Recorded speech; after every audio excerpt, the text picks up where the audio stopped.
Welcome back to stage 5 of the JLU 0.0 refresher build.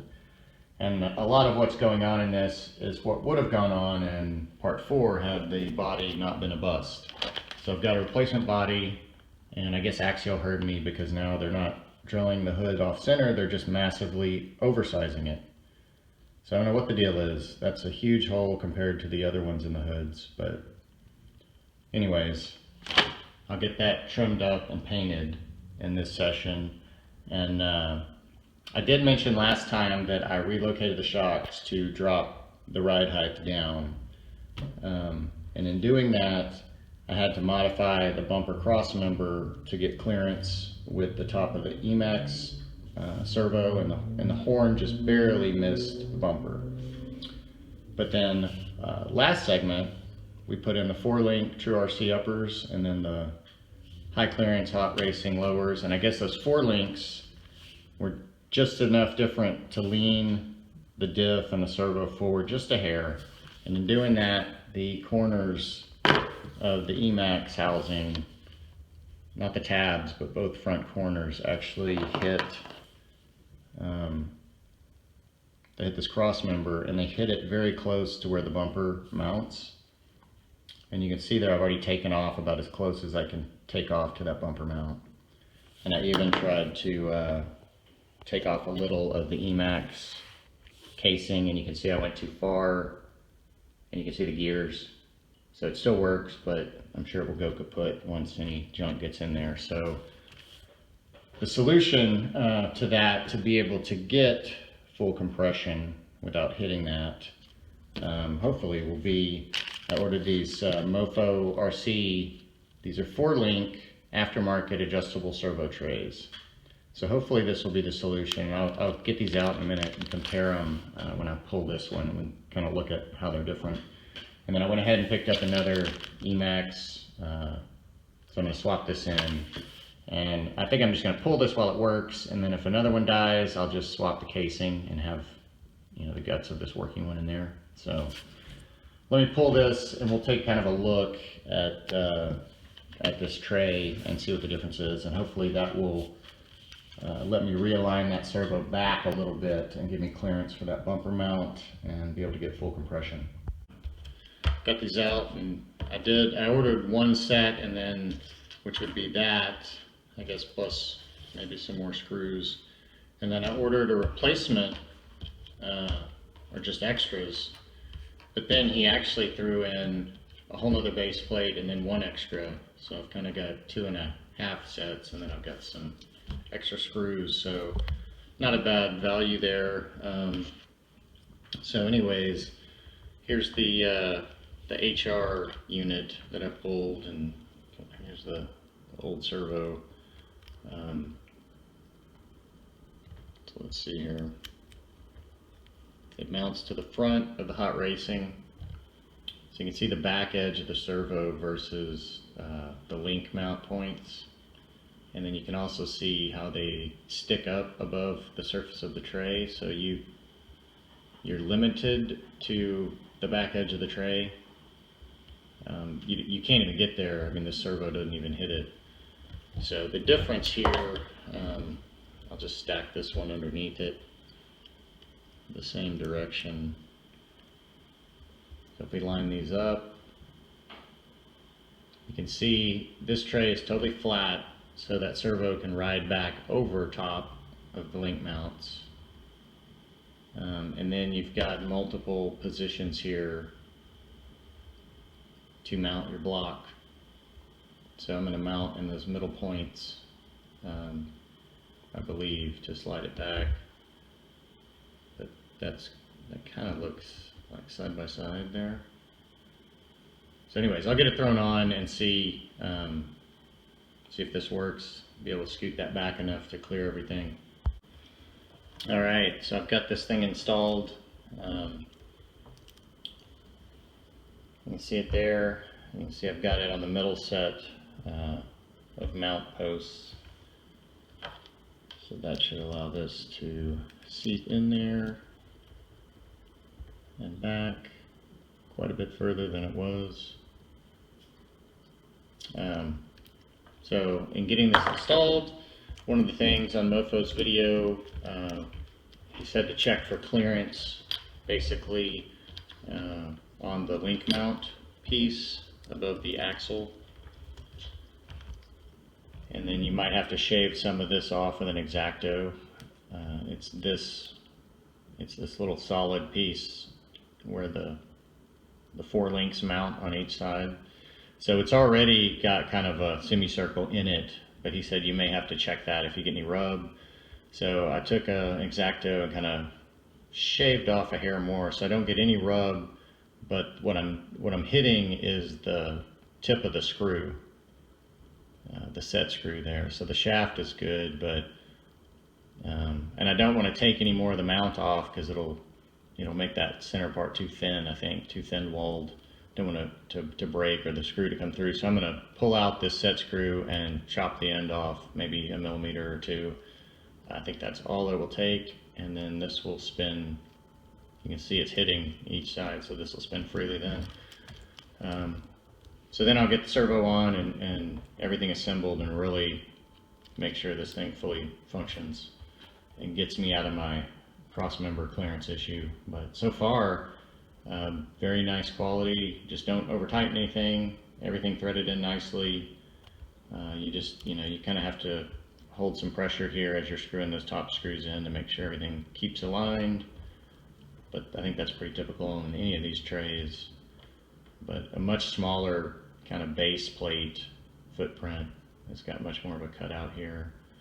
So I'm very excited to see the end result here. So I'll keep going. All right. So get this in, hooked up, centered, moved back.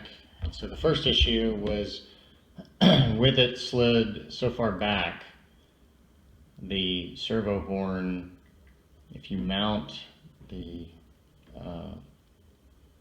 whatever steering linkage bar to the back as normal, it's going to rub the diff. So I moved that to the front. The second issue is because typically you have to chamfer those top ears off of the Emax. Sorry, I don't have this bumper bolted in.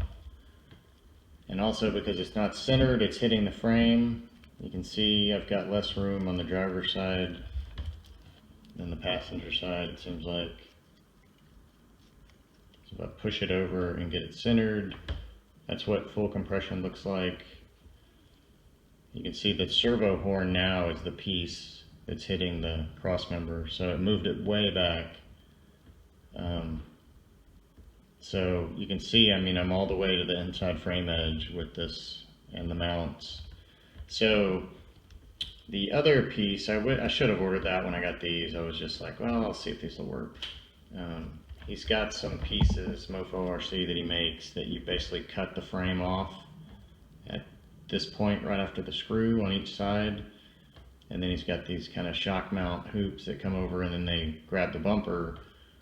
But they're supposed to widen this out. You're cutting these frame rails and I guess those bolt to the outside so you get more width for these aftermarket servos.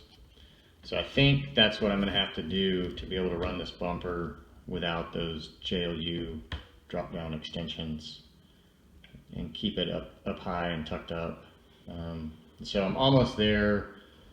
This is kind of funky, sticking out. I'd rather that be straight across. But you can see I'd have to bring that servo up to the front mount, which would put me right back in the same position with where the servo was. So still playing around with it.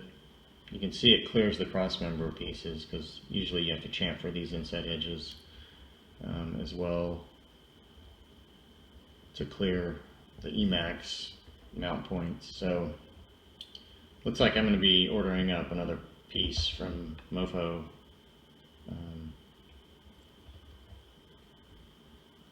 I don't know what else to do except drop these 4 links and put that 3 link back on where I was just getting clearance, but I don't want to go backwards. I want to go forwards. So anyways, I'm going to put that order in, and then I've got plenty to do on the body while that ships to me. Well, as I was thinking about this, I decided before I order something, I might as well start to cut some things myself.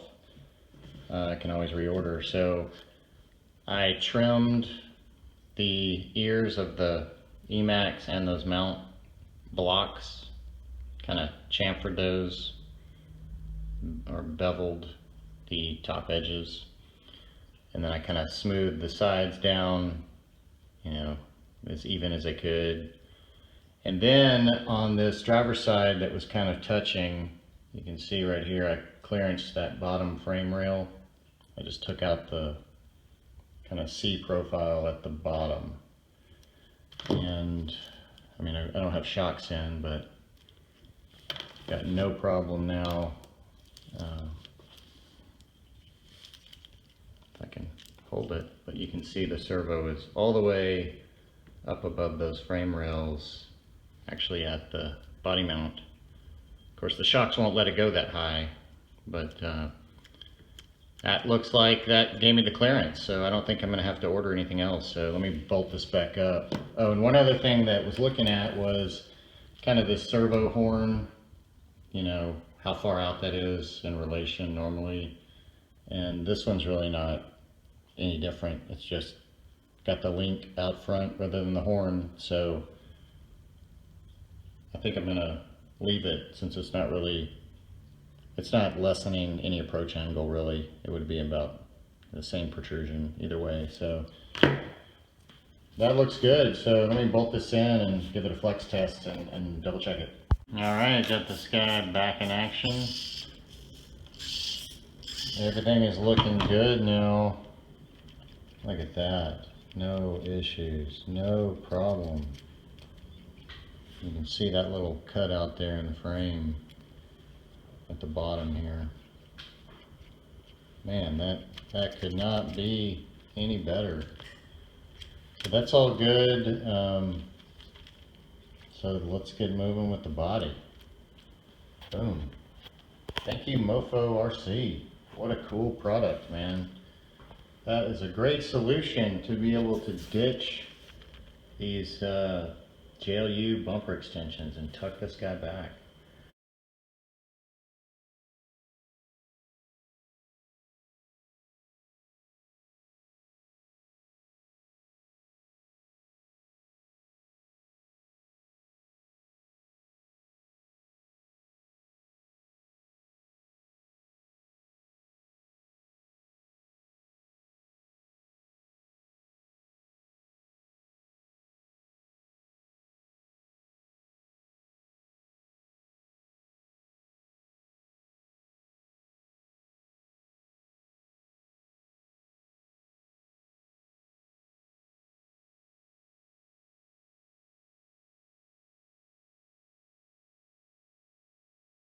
We are back with some progress here. This thing is looking good. I'm super happy with the paint job. I'm very, very glad that I went ahead and reordered a body and redid this. So I've got the front grille fully flat. I did the full big portion of the hood flat this time. The fenders, the roof, of course, and then I actually did the taillight housings flat as well. And then of course I've got my sweet little window guards that I ordered off of eBay. I don't know the brand name. You can search and find them. They ship out of China. And I've got my Crawler Central license plate frame, since I'm not going to do a spare tire. I've got the door handles on there. So all that came out really nice. I'm very happy that I fixed my front end and got full flex with that servo relocation bracket from Mofo RC. I've got my Bang Gear RC rear taillight housing in. So I can get a good shot of it here. It screws in across that back mount. It's the first time I put the whole plate in there mechanically fastened, but I think I'm going to redo it. and just put the little light buckets in there, cut out that centerpiece. I think I'm going to get some light leakage, and I also don't have as much adjustability on my rear mount. Let's see if I can see this, but you can kind of see those holes. They're a little low, so I could raise those up to center those a little bit better, and then double side them so I don't get light leak.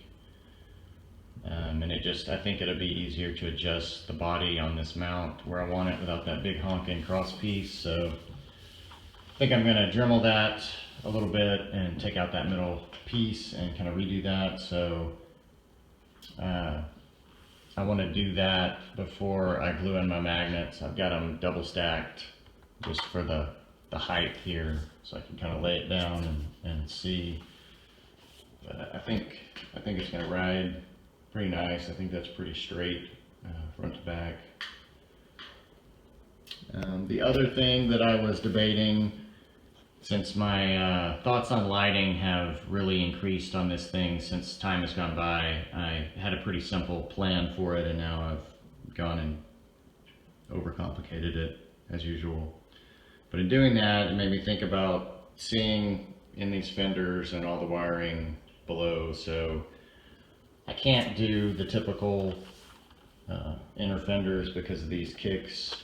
Sliders mount right here in the middle.